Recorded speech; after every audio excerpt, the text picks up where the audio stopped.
Apito árbitro! Começa o Visitantes Esporte Clube. Com Bruno Santos e Arthur Crispim.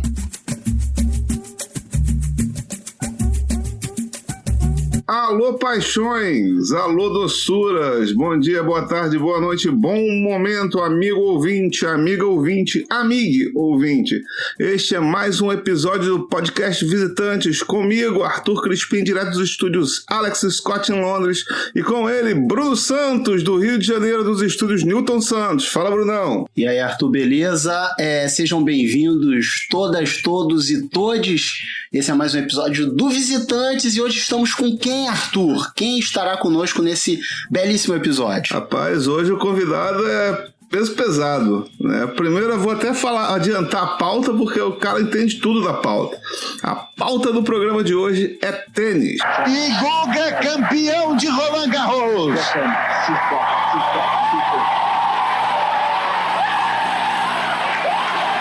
Lá no Ibirapuera o público pula.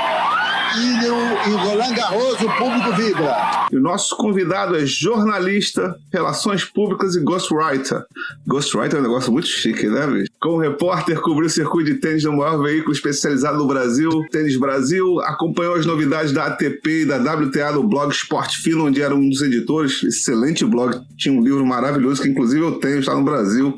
E desde então, entre um trabalho e outro, continua com os olhos grudados na bolinha amarela. Ele, Otávio Maia, seja bem-vindo. Fala, Otávio, tudo bom? Fala, Arthur. Fala, Bruno. Prazer participar com vocês. Vamos nessa. Beleza, Otávio, seja bem-vindo. E para começar, a gente tem uma gama assim, de ouvintes que vai desde a pessoa mais leiga até a pessoa que entende tudo. Então a gente tem que englobar todo mundo. E aqui na bancada também temos o Arthur, que é a pessoa que entende muito de esportes, e eu que sou a pessoa leiga. Então, com isso, a gente começa sempre com uma pergunta bem básica. A gente não vai perguntar as regras do tênis, mas uma grande curiosidade que a gente tem: por que a contagem no tênis ela é 15, 30 e 40 em vez de 45? Pois é, Bruno, essa é uma dúvida bastante comum, inclusive entre os tenistas. E a verdade é que ninguém tem uma resposta muito clara sobre isso, né? Existem várias teorias, mas assim, muitas teorias mesmo. As mais bem aceitas, porque o tênis ele evoluiu de um outro jogo lá na França, no século XIII, XIV, e então a memória que se tem disso é muito distante. Mas as teses mais bem aceitas são que vêm de relógios de parede, né? Portanto, 15, 30, 45, 60. O 60 seria o game, né? Então ele não é pronunciado, e o 45 teria virado 40 por ser mais fácil de pronunciar. Mas também tem hipóteses que falam que vem da astronomia, tem outras que dizem que vem de um esporte anterior, que deu origem ao tênis, em que você, a cada ponto que você fazia, você avançava um pouquinho na quadra, então eram 15 unidades para frente, depois 30, depois 45, enfim. Então, o fato é que já tentaram mudar algumas vezes, tentaram modernizar, fazer 1, 2, 3, 4, que seria mais lógico, mas não pegou. Não sei se porque os tenistas são muito apegados à tradição, ou se porque tira um pouquinho do charme do esporte, mas a verdade é que desse jeitinho mais complicado aí acabou ficando e ninguém consegue mudar. Eu até tinha escutado essa teoria do o 40 é mais fácil de pronunciar do que o 45 de falar, né? Fica mais fácil. Mas assim, a gente sempre fica nessa dúvida porque ninguém tem uma grande certeza, né, do que está acontecendo. E a mesma coisa sobre, ainda dentro da contagem, né? Sobre o zero. Quando alguém fala 15-0, aqui no Brasil a gente fala zero, mas em inglês eles falam love, né? 15 amor. E uma das hipóteses é que, na verdade, vem da palavra francesa para ovo, que é muito parecida com love, a pronúncia. Eu não vou me arriscar aqui no francês, mas que o ovo seria, né, como uma representação do zero. Então, você vê que nada é muito preto no branco aí. Bom, vou me arriscar porque eu gosto de passar vergonha. É love. Isso aí. Loaf também que parece a pronúncia de, sei lá, uma fatia de pão, né? Loaf of bread. Então ninguém nunca sabe o que está sendo falado ali naquele momento. É amor? É pão? É ovo? Pode ser tudo, pode não ser nada. Bom, dependendo da receita, pão e ovo são amor, na verdade. Exatamente. É engraçado que eles têm uma certa pinima com o 0, né? Porque os ingleses também, por exemplo, no futebol, o cara faz 2-0, não é 2-0, é 2-0. Eles usam outra variante aí para dizer que não tem nada. Mas seguindo aqui, Otávio, uma pergunta que a gente tem, aí é uma curiosidade minha. O tênis é um esporte que está constantemente superando os maiores de todos os tempos. Por exemplo, gigantes como Bjorn Borg e Guilherme Vilas no masculino, a Maria Estelle, a Billie Jean King no feminino, entre outros.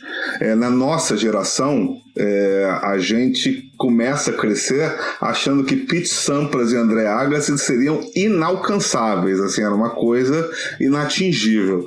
Só que aí vieram Federer, Nadal e Djokovic no masculino e a Serena no feminino. Essa geração de hoje, a gente pode dizer que é a maior da história? Bom, primeiro só vou te dar um álibi aqui de que não era nada absurda a ideia de que o Sampras seria inalcançável, porque tinha argumentos fortes para justificar. Ele era o maior vencedor de Grand Slam, ele era o recordista de temporadas como número 1, e a gente estava vivendo um momento no tênis em que, de alto rendimento, de muita exigência física, em que as carreiras duravam pouco, né? Eram muitas lesões, ninguém tinha uma carreira tão extensa como a gente está vendo agora.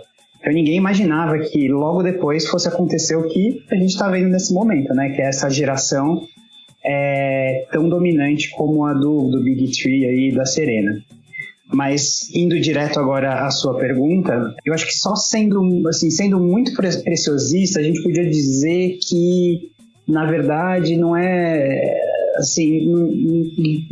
literalmente que eles são os melhores, mas que eles são os mais dominantes. Existe uma diferença maior entre eles e os demais neste tempo. Mas eu acho isso realmente um preciosismo, porque a superioridade em números é tão grande e a sensação que a gente tem assistindo também é tão forte que é muito difícil você contestar a ideia de que essa é a geração mais importante de todos os tempos, né? Os três, né? Tanto primeiro Federer, em seguida o Nadal e depois o Djokovic.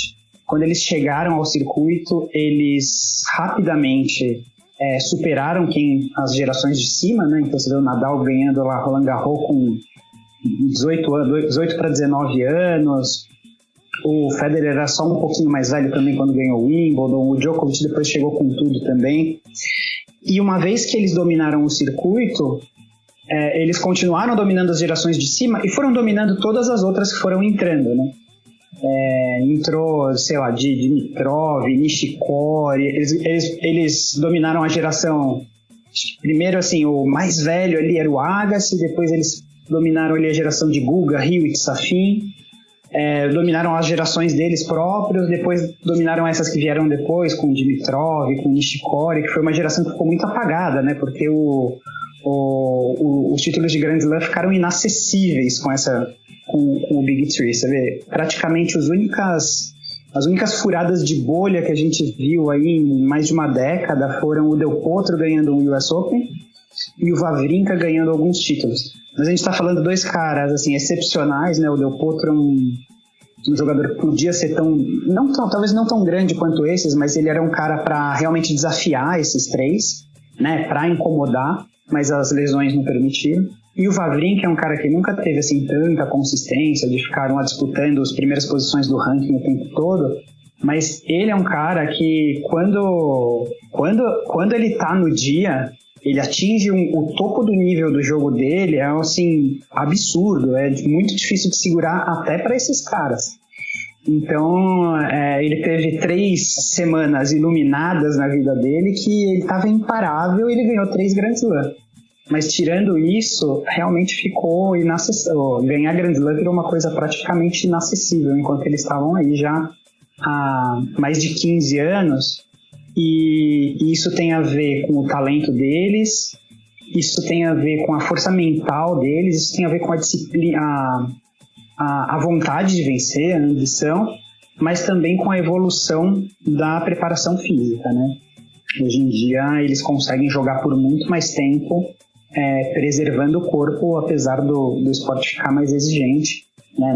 Nos tempos do Guga a gente via aí todo mundo caindo muito de produção quando chegava ali perto dos 20 anos. Agora isso já se tornou uma coisa bem mais comum. E aí os caras também, eles ficam meio que naquela, né? Eu, por exemplo, se eu fosse um atleta de tênis nesse momento, contra esses 3 caras, ia ser meio difícil, porque se tivesse um cara dominante, o que acontece? Esse cara pode se machucar, esse cara pode estar numa coisa ruim. Só que aí esse cara se machuca, tem outros 2, bicho. Então, assim, pra quem tá de 4 pra baixo, fica quase impossível chegar ali. E tem um outro fator que torna isso mais complicado. É o seguinte, na época do Sampras, do Agassi, a gente tinha uma polarização maior entre os especialistas em cada tipo de piso. Então, assim, as quadras rápidas eram mais rápidas, as lentas eram mais lentas, assim, falando grosso modo. Tá? Então, para você ganhar na quadra rápida, você precisava jogar um jogo de saque e voleio, e com muito dentro da quadra, muito agressivo e etc.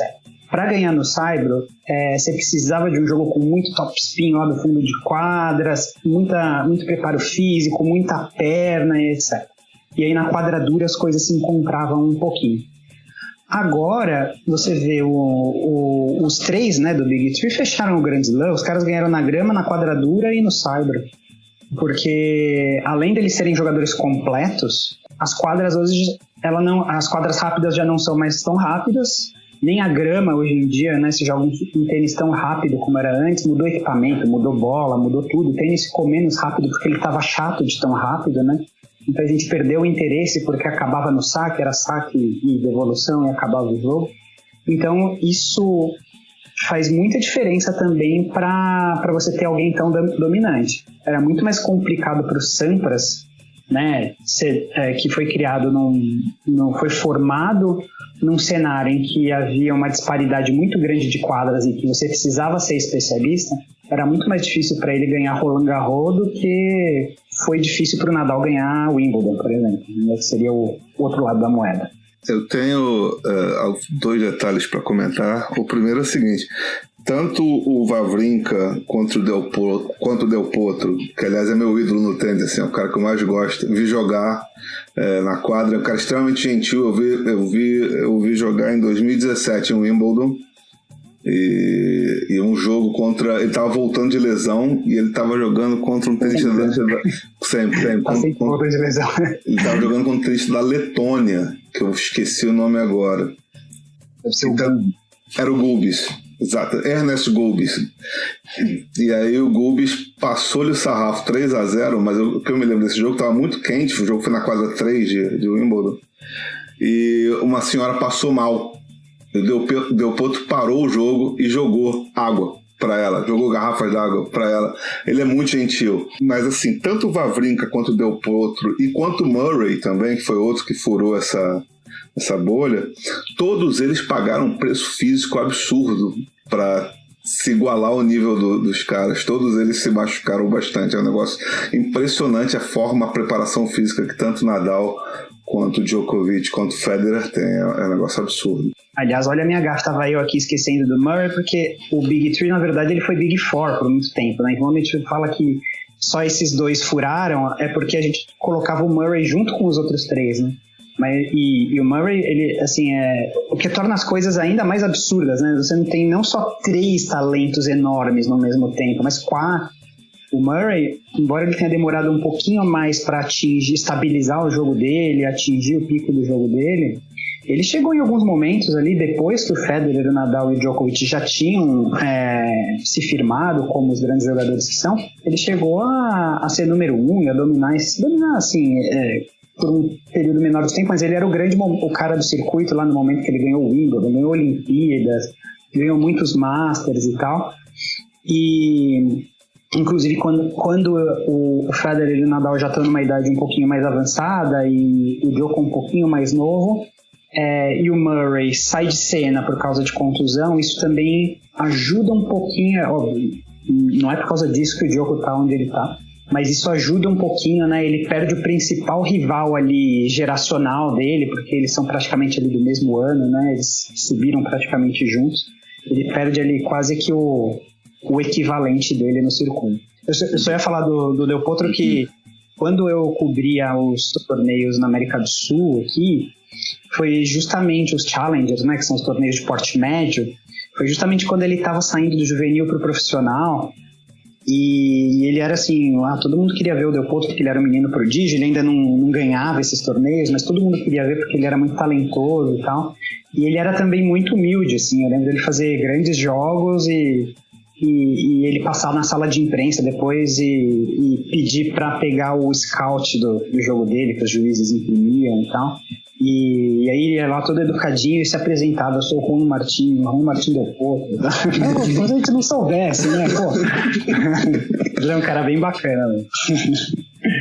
Falando ainda dessa galera, aparentemente todo mundo dessa geração tá numa curva ali final, né? A curva descendente ali da carreira. Do pessoal que tá chegando agora, os novos grandes atletas, quem que é capaz de superar eles assim em números, em grandeza, tanto no masculino quanto no feminino? Olha, eu vou cometer o mesmo... Assim, vou correr o mesmo risco de quando a gente estava vendo o Sampras encerrar a carreira, né? Mas eu acho que por muito tempo ninguém vai encostar nesses recordes. Não digo que essa geração não seja boa, acho que tem gente muito forte. O tênis que o Tsitsipas jogou na final de Roland Garros contra o Djokovic, mesmo antes nos jogos anteriores, assim, tem talentos importantes, e acho que o Big Three também abriu um caminho, assim, no sentido de mostrar... eles são todos muito elegantes, muito competitivos e muito disciplinados, e quando você conversa com outros tenistas, assim, inclusive do feminino, a admiração que os profissionais têm pelos três é uma coisa muito grande, assim. Acho que isso inspira até no sentido de que o ídolo desses caras agora não são lá os bad boys e tal, uns caras meio instáveis, sem compromisso com a carreira, não. O modelo que tá dado é esse daí, de três caras que são discretos, trabalhadores, talentosos e que o mundo inteiro admira. Eu diria que já existe um mini tree, né, que algumas pessoas chamam, que é o Tsitsipas, o Medvedev e o Zverev, que são três caras muito fortes. Mas eu não vejo, por exemplo, embora o Zverev seja muito talentoso, eu não acho ele tão estável quanto são esses outros. Assim. Já o Tsitsipas eu acho ele muito competitivo. Assim. Mas esses três do Mini Tree a gente nem pode chamar mais de Next Gen. Eles já são realidade, eles só não estão aí enfileirando o Grand Slam porque tem as três anomalias lá, né, que não deixam. Mas eu acho que quando a gente fala de Next Gen assim, já uma geração para trás aí, né, pessoal de 3 anos a menos, assim, a gente tem uma geração italiana inacreditavelmente forte, assim, coisa muito, muito forte. Tem 2 nomes que são o Yannick Sinner e o Lorenzo Musetti, que são, assim, 2 talentos natos, assim. O Sinner já é top 20, já fez final de Miami, já também jogos muito importantes. O Musetti quase ganhou do Djokovic em Roland Garros, agora abriu 2-0 e depois estava exausto, acabou não conseguindo aguentar o ritmo. Um pouquinho mais para trás tem o Carlos Alcaraz também, o espanhol, apenas 18 anos, 17 ou 18 anos, nem sei agora, mas é isso, no máximo 18. Um talento louco também, já está ali na casa dos 70 do mundo, e um jogo muito agressivo que vai ser difícil de segurar quando ele se estabilizar um pouquinho. Então tem muita gente boa chegando. E justamente por ter muita gente boa, acho que não vai haver um domínio tão claro. Os títulos vão acabar ficando mais divididos. Isso não é necessariamente um sinal de que os jogadores são piores, são menos talentosos, só de que tem uma competitividade um pouco mais clara.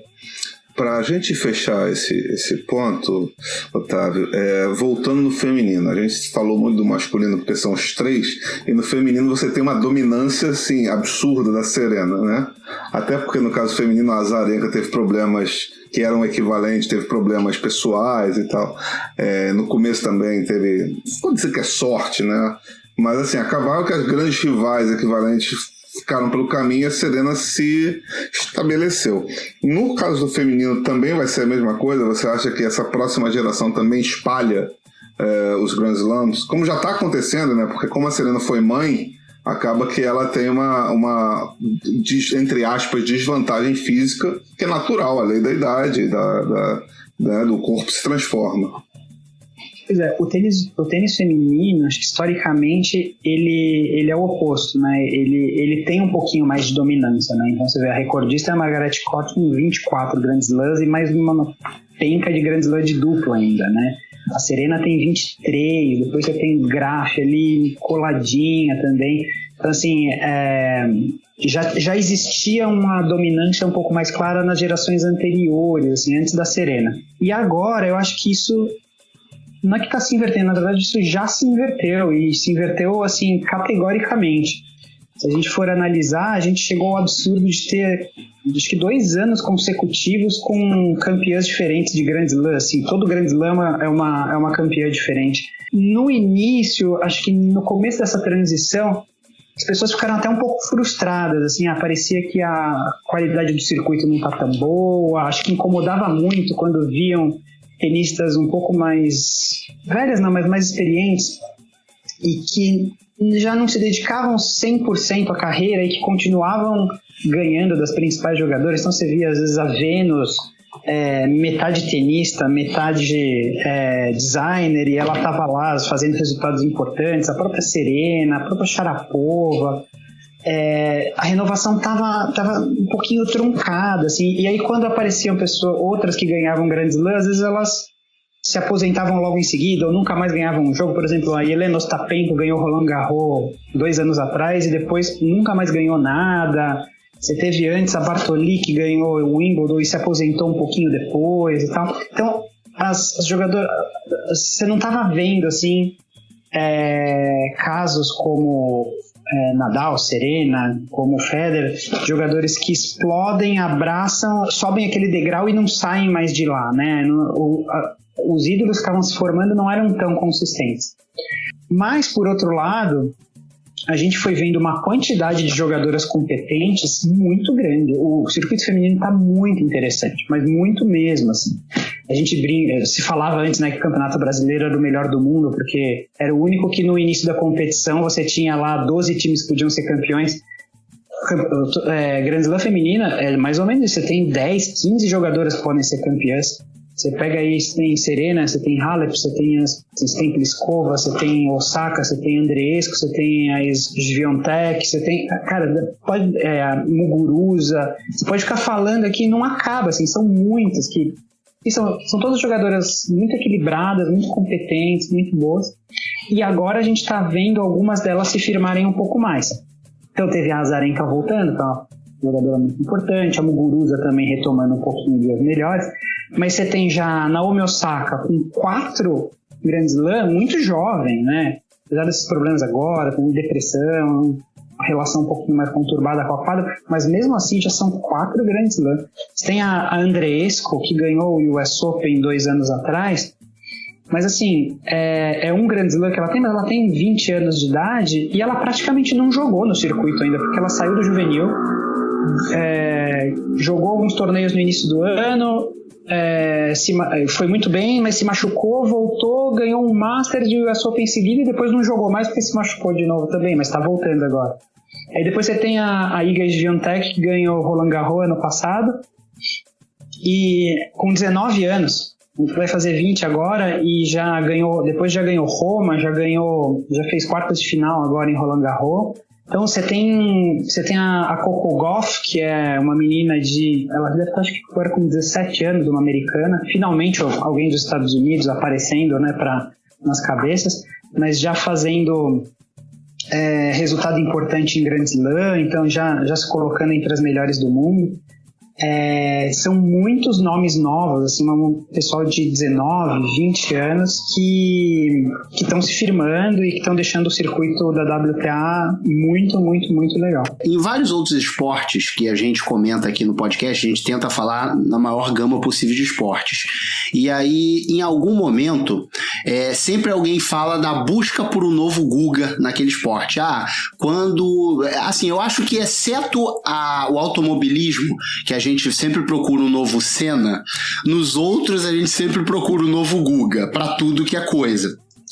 Aí a pergunta é, por que o Brasil não conseguiu achar um novo Guga? Ou mais importante, por que não conseguiu se estruturar para formar uma nova geração competitiva de tenistas? Porque assim, a gente até tem, se eu não me engano é Bruno também o nome dele, que adora ganhar em duplas, mas em simples a gente não achou ninguém mais, né? A gente tem 2 grandes duplistas, né? Tem os 2 mineiros, tem o Bruno Soares e o Marcelo Melo, os 2 campeões de Grand Slam. Bom, a primeira pergunta é mais fácil, né? O Brasil, quando o Guga surgiu, o Brasil tinha uma posição no circuito que era compatível com uma posição de coadjuvante que era compatível com a estrutura que existia no país. Assim, o Brasil tem pouquíssimas quadras públicas, né? Tem uma lenda, não sei se é verdade, mas todo mundo sempre levanta esse dado de que no Brasil tem menos quadra pública do que em Buenos Aires. Então, assim, só pra gente ter uma medida. Mas, assim, tem pouquíssima quadra pública, você não tem uma grande escala de tenistas, você não tem um trabalho de base, uma escola nacional, você não tem muita integração entre os treinadores e jogadores, não tem, assim, um calendário muito grande de torneios por aqui, enfim, não tem tantos investidores, e tudo isso gera, assim, acho que para você ter um trabalho consistente, você precisa ter 2 coisas. Uma é massa crítica, né? Então você precisa ter bastante gente jogando para dar quantidade e você tirar qualidade. Mas a hora que você tem a quantidade e você encontra a qualidade, você precisa ter um trabalho de base para lapidar as suas joias e transformá-las em jogadores de alta performance no primeiro nível. O Brasil não tem nenhuma coisa nem outra. E então surge o Guga como uma grande anomalia. O Guga, ele se tornou o que ele se tornou não por causa do Brasil, mas apesar do Brasil, né? Ele teve muita dificuldade para se formar tenista sendo brasileiro, né? Estando aqui. E os méritos são 100% dele, do Arri, de quem ajudou ele ali no núcleo mais próximo, enfim, mas não tinha nada ali estruturalmente que sugeria a formação de um grande tenista. Bom, mas o fato é que chegou essa anomalia, super bem-vinda, e muita gente se animou a jogar tênis, muita gente se animou a olhar para o tênis, a investir no tênis. E, de fato, a gente teve alguns avanços, assim, né? Então, as academias encheram, as lojas ficaram mais movimentadas, os torneios ganharam mais movimento também, e surgiram alguns torneios a mais, aqui e ali, um ou outro patrocinador. Mas tudo isso, assim, foi um fluxo desestruturado, assim, você não era nem muito consistente, assim, de que... Gente, vamos lembrar que o Guga, a altíssima performance dele durou ali 5, 6 anos, né? Começou em 97, 2002 foi o último título de Roland Garros dele, depois ele já começou a se machucar feio e tal. Então, assim, também o impulso foi caindo um pouquinho, né? E então, assim, a gente não fez nada com esse fluxo, ele ficou desestruturado, a gente continua sem uma escola nacional, sem integração entre professores, sem quadra pública, sem conexão com escolas, a gente não tem basicamente nada. Então, a situação, a posição que a gente tem hoje, ela é compatível de novo com a estrutura que a gente tem. Depois do Guga, surgiram jogadores dignos, assim, Sareta, Melo, Marco Daniel, Velucci, agora a gente tem o Thiago Monteiro, o Thiago Wilde, que está tentando emplacar, que é talentoso, mas ainda precisa remar um pouquinho. Mas, assim, você vê, são jogadores dignos, mas que não fizeram, assim, não entraram para a mitologia do esporte nacional. E como o Guga, não tiveram essa capacidade de mover multidões, né? As academias não encheram por causa do Velucci, não encheram por causa do Sareta e do Melo, enfim. E então a gente está aí precisando de um fato novo ou de uma estrutura nova para tentar mexer um pouquinho nesse cenário. Mas, assim, uma das informações mais sintomáticas que eu ouvi recentemente, não foi uma informação oficial, assim, eu não sei confirmar o quanto ela é, mas, assim, eu ouvi de uma pessoa que é muito respeitada no meio do tênis, que tem informações muito confiáveis, dizendo que hoje em dia, a Federação Paulista tem mais ou menos 1/3 ou 1/4 dos federados ativos da Liga de Beach Tênis. Tem mais gente jogando beach tênis do que gente jogando tênis. Antes, eu lembro que eu fui federado em tênis por um tempinho, e a gente às vezes ia jogar competição lá de 14 anos e tal. Era tanta alguns torneios, um dos famosos era a Tandy Cup aqui em São Paulo, que era a Tandy, a pasta de dente que patrocinava. A gente brincava que a gente mal conseguia entender onde a chave começava e onde terminava. Era maior que um Grand Slam. Tanta gente que estava jogando torneio. Hoje em dia, o pessoal vai para a competição, você não forma chave. Você tem torneio de 6 jogadores, então um sai na semifinal, o outro sai nas quartas. Você não consegue nem fechar a chave. Então, realmente está um cenário meio depressivo, assim, o tênis brasileiro. Mas vamos ver. É isso. Agora, quando você falou em relação a quadras públicas no Brasil e na Argentina, então é por isso que o Brasil, em vez de criar quadras públicas, ele foi na Argentina e buscou o Fernando Meligeni, né, para poder virar brasileiro, porque ele falou assim, não, fazer quadra é muito trabalhoso, vamos pegar os caras que tem ali, tá ligado, e trazer pra cá. Quando nessa época que eu tava fazendo as giras sul-americanas, o país que eu mais ia era a Argentina mesmo, e um dos torneios acontecia no Vilas Club, que é o clube do Guillermo Vilas. A gente ficava muito próximo da Escola Nacional de Tênis, né? Que era um estádio enorme de tênis, e eu fui visitar, conversei lá com os dirigentes, com os jogadores e tal, e eles contaram como é que eles estruturaram a Escola Nacional e como isso foi uma virada para eles, assim, porque eles começaram a levar, por exemplo, o Del Potro era de Tandil, que não é tão próximo ali de Buenos Aires, então ele estava distante ali dos principais treinadores, dos principais jogadores. Eles foram agrupando todo mundo em torno da Escola Nacional para que eles trocassem experiências, para que eles evoluíssem juntos, e depois então eles ganhavam economia de escala também para organizar as viagens, as excursões, enfim. Então tinha um olhar mais estratégico para a coisa. O Brasil nunca teve nada parecido, assim, só as iniciativas foram todas individuais, assim, né? Então, às vezes os tenistas se juntam para se ajudar, ou um treinador organiza com o outro, formam-se equipes, mas em torno de um patrocinador, mas você não tem essa criação de cultura do tênis brasileiro, sabe? O Bruno falou do Meligeni, né? E o Meligeni surge mais ou menos na mesma época do Guga. Chega até numa semifinal de Roland Garros também. Ganha um ouro no Pan-Americano de Santo Domingo, em cima do Marcelo Rios, que também ganhou um Grand Slam e tal.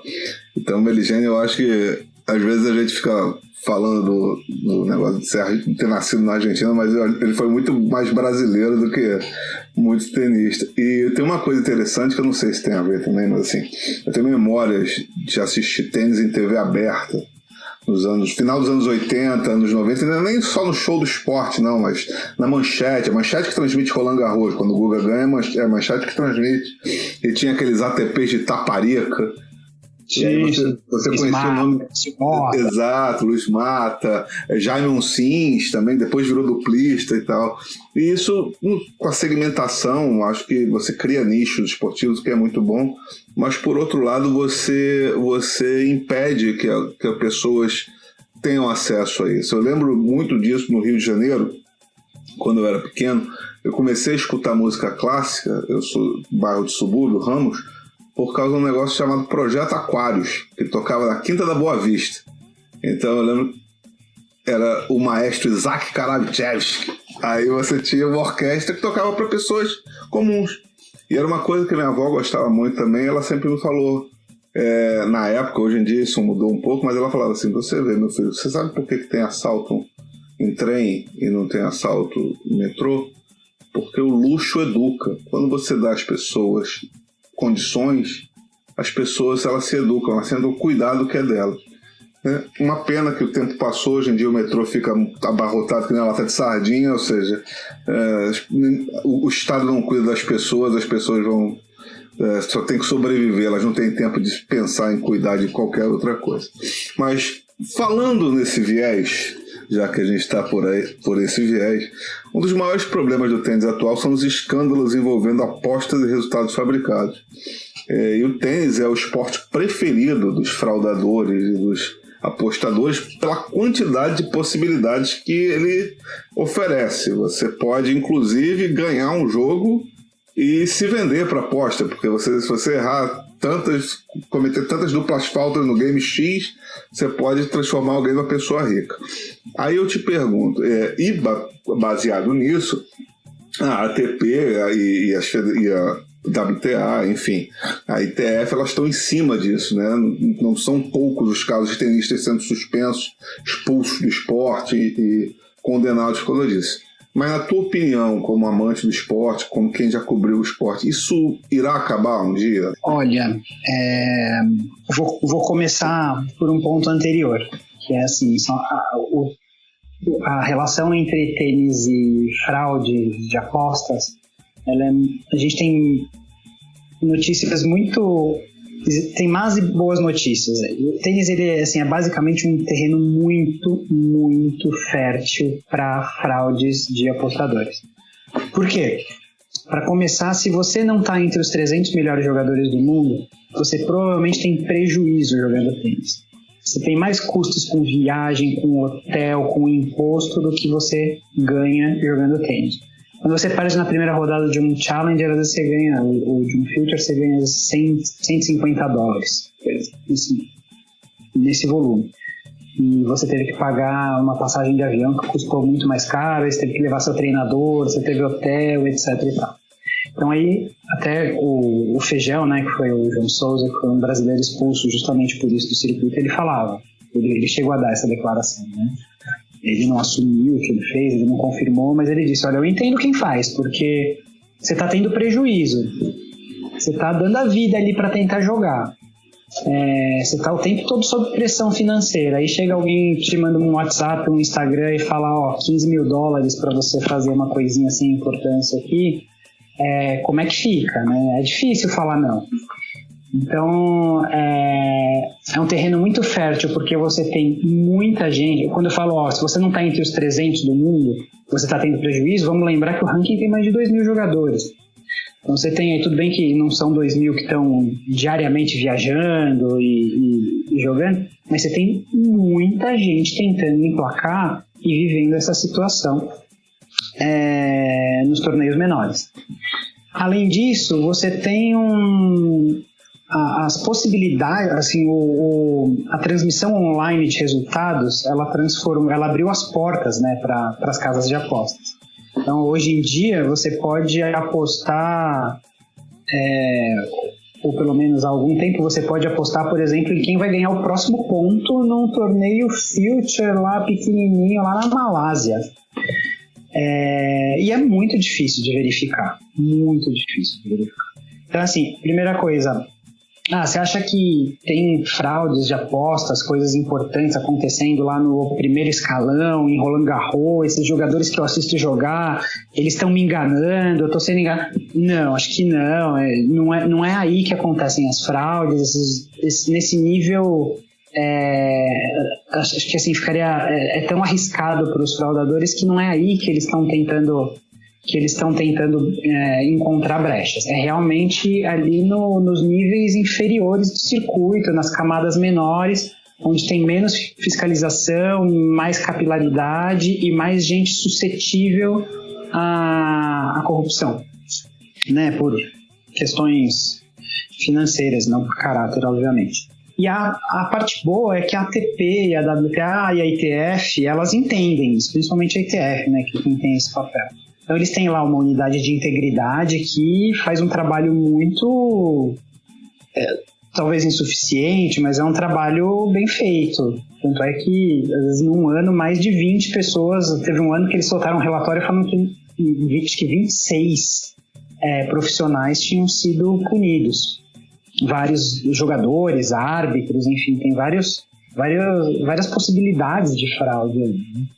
Então, depois até estavam avaliando, nem sei se isso já está implementado, mas tinha uma conversa sobre você proibir o live score ponto a ponto nos torneios futures, né, que são os menores, justamente para você inibir um pouquinho esse tipo de fraude. Mas eles têm lá sistemas de alertas, eles têm uma equipe de investigação e eles realmente estão conseguindo identificar casos e punir severamente, né? Teve o caso de uma tenista que saiu presa recentemente de um torneio. Então, acho que é uma disputa, a própria ITF não fala tão claramente sobre isso, porque é um jogo nas sombras, né? Então ninguém quer revelar muito a sua posição, nem os fraudadores e nem os investigadores. Mas é uma disputa que vai se dar eternamente e eu acho que isso vai oscilar um pouquinho. Vai ter momentos em que a gente vai, vamos dizer assim, para usar uma metáfora do momento, né? A gente vai conseguir romper o limiar epidemiológico, então a gente vai ter sob controle ali o nível de fraudes, vai ser uma coisa muito pequena, em torneios pequenos e que realmente não vai comprometer o circuito ou a seriedade do espetáculo, mas vai ter momentos que isso vai escapar um pouquinho do controle, então vai ser um gato e rato, né? Uma caçada de gato e rato. Toda hora vão surgir técnicas novas e as associações vão tentar dar sua resposta. Acho que a gente vai oscilar aí entre momentos de controle quase absoluto e alguns momentos de escapadas, assim. Mas assumir totalmente eu acho bem improvável. Eu acho que é meio como o doping, né? Que a gente já tratou em outros episódios também, que consegue controlar, consegue ir atrás, mas sempre tem alguns, estão sempre avançando, sempre vai ter, assim, a gente tenta coisa, mas não dá. Exato. E aí eu te pergunto, pra gente encerrar aqui, queria que você me desse o seu top 5 masculino e feminino de todos os tempos, os maiores tenistas e as maiores tenistas de todos os tempos, na sua opinião, obviamente. Tá, então vamos lá. No masculino, acho que as 3 primeiras posições são do Big Three, muito difícil dizer o contrário, é muito difícil hoje a gente ordenar.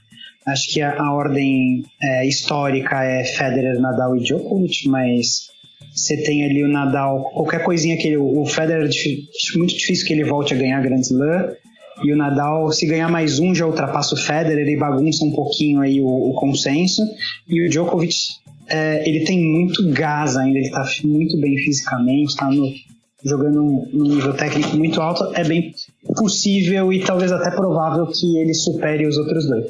Então, acho que se fosse hoje, historicamente seria Federer, Nadal e Djokovic, mas pode terminar exatamente ao contrário, pode até terminar Djokovic, Nadal e Federer. E na sequência eu diria que é o Sampras, também 14 Grand Slam, recorde de temporadas de liderança. E na sequência eu diria que é o Rod Laver, que está um pouquinho atrás em número de Grand Slam, ele jogou um outro tempo, ainda não era o tênis profissional e tal, mas ele era, assim, tem vídeos disponíveis no YouTube, você vê, assim, uma coisa alucinante o que ele fez, fechou o Grand Slam 2 vezes, enfim, o Rod Laver muito, assim, ele é considerado, esse é um que está no panteão, assim, né? Ele está na mitologia do esporte, assim, quem assistiu tênis as gerações anteriores, assim, consideram o Rod Laver um deus, assim, pelo que ele fez, pelo significado das conquistas dele, assim, realmente é muito importante. Feminino, acho que eu diria que continuaria com a Margaret Court em primeiro, australiana, com 24 Grand Slam e mais uma penca de Grand Slam de duplas. Na sequência, Serena, depois Graf, e depois acho que ele tinha uma Martina Navratilova e Chris Evert, né? Tem aí dá até para fazer uma linha do tempo, né? Primeiro dessas veio a Margaret Court, década de 70, de 60 para 70, depois você tem a Martina disputando pau a pau ali com a Chris Evert, e depois você tem a Graf, e depois você tem a Serena. Então, a bolinha do tempo do tênis aí das femininas. Eu tenho 2 detalhes aqui só pra dar. O primeiro é que deve ser muito triste pra Venus Williams, por exemplo, que ela começou muito, muito bem, e aí veio a irmã dela atropelando ela, tipo, acabando com tudo. E ela poderia ter feito uma história muito maior, só que assim, a Serena não deu espaço pra ninguém. Então assim, foi muito triste pra Venus ser contemporânea da irmã dela. Ela apareceu como a Nemesis da Hingis, né? A Hingis dominava o tênis naquela época, e aí aparece a Venus com uma condição física, assim, uma explosão, uma elasticidade, uma força, mas assim, incrivelmente superior à Martina, a Hingis e a todas as demais. E aí começa, ela era um pouquinho mais velha que a Serena, né? Um pouquinho mais velha que a Serena, e aí ela desponta antes e começa a furar esse domínio da Martina. Então assim, foi o primeiro choque. Opa, parecia que a Hingis ia dominar por 20 anos o tênis, não vai mais. E aí aparece a Venus e aí parece que vai dominar. E depois, logo em seguida, vem a Serena e acaba com a festa da Venus, né? A Venus tem 7 grandes lãs, é muita coisa, mas perto dos 23 da Serena é complicado, né? É complicado. E o outro que eu queria dizer aqui, que nunca foi um grandíssimo jogador de tênis, mas eu adorava ver jogos dele, que era o Andy Roddick. O cara tinha uma marreta no lugar da mão e porra, era impressionante como sacava o malandro. Só que assim, quando as pessoas começaram a devolver o saque, aí complicava pra ele. Porque se não devolvesse o saque, beleza. Devolveu, aí já complicou. Pois é, o Roddick, ele era conhecido como Psycho Kids, né? Ele realmente tinha uma energia que era um negócio de louco, assim, né? E ele ele vivenciou talvez um dos episódios mais frustrantes do tênis também, que foi, ele era número 1 do mundo, né? Tava dominando o tênis, tinha ganhado 2 Masters, mais o US Open, e foi jogar o Masters de fim de ano nos Estados Unidos, toda a torcida. E aí chegou na final contra um cara lá que já tinha ganhado um Wimbledon, mas ainda não era assim o grande nome do circuito, que era o tal de Roger Federer. E como diz o Dácio Campos, acho que uma colocação muito feliz, ele dizia: foi o dia que o Roger colocou a capa de Super Federer. Mas o Federer esmagou o Roddick, jogando na casa dele, na frente com torcida com casa cheia, mas assim, foi um tênis absurdo que o Federer jogou, e dali em diante ele foi o Federer dominante que a gente conheceu. Então assim, logo que o Roddick se tornou o grande nome do circuito, virou número 1 do mundo, ganhou o Grand Slam, em seguida o Federer colocou a capa de super-herói e assim, fechou as portas quase que totalmente pro Roddick. Ele nunca ganhou um Grand Slam contra o Federer. Passou muito perto lá em 2010, final de Wimbledon, chegou a ter alguns match points, mas não, terminou a carreira sem ganhar do Federer em final de Grand Slam, sem ganhar o Wimbledon e com um cartel muito inferior ao que se esperava, porque começaram a surgir essas anomalias aí do Big Three. Se tem uma coisa que a gente pode imputar de ruim ao Big Three e a Serena Williams, é o fato de banalizar o Grand Slam, né? Porque o Grand Slam é coisa pra caçamba. Olha o Del Potro, coitado, Del Potro não tem mais joelho, não tem mais punho, não tem nada. Fez um Grand Slam, essa final contra o Federer em Nova York, é um negócio assim pros anais da história, sabe? Foi um jogo iluminado dele. Mas, pô, é um grande slam, mas um grande slam é coisa pra caramba, pô. Você vê o Guga tem os 3, tem o Master e tal, mas os 3 de Roland Garros, e ele é um mito em Roland Garros, por tudo, enfim. Então, se tem uma coisa que a gente tem que ponderar a respeito do Big Three, da Serena Williams, é o fato de banalizar a instituição Grand Slam. Ganhou um Grand Slam, tá, não sei o quê. Não, eu tenho 20. Agassi, que era o ícone, um dos maiores vencedores de Grand Slam da história, tinha 8. Os caras têm quase 3 vezes isso, né? É uma loucura. É impressionante, é impressionante. Mas é isso, né? Eu acho que foi muito legal. Muito obrigado primeiro, Otávio, por ter aceitado o nosso convite, por ter participado aqui com a gente. Sim, curti muito o papo. provavelmente a gente deve te chamar de novo, porque a gente é assim, né?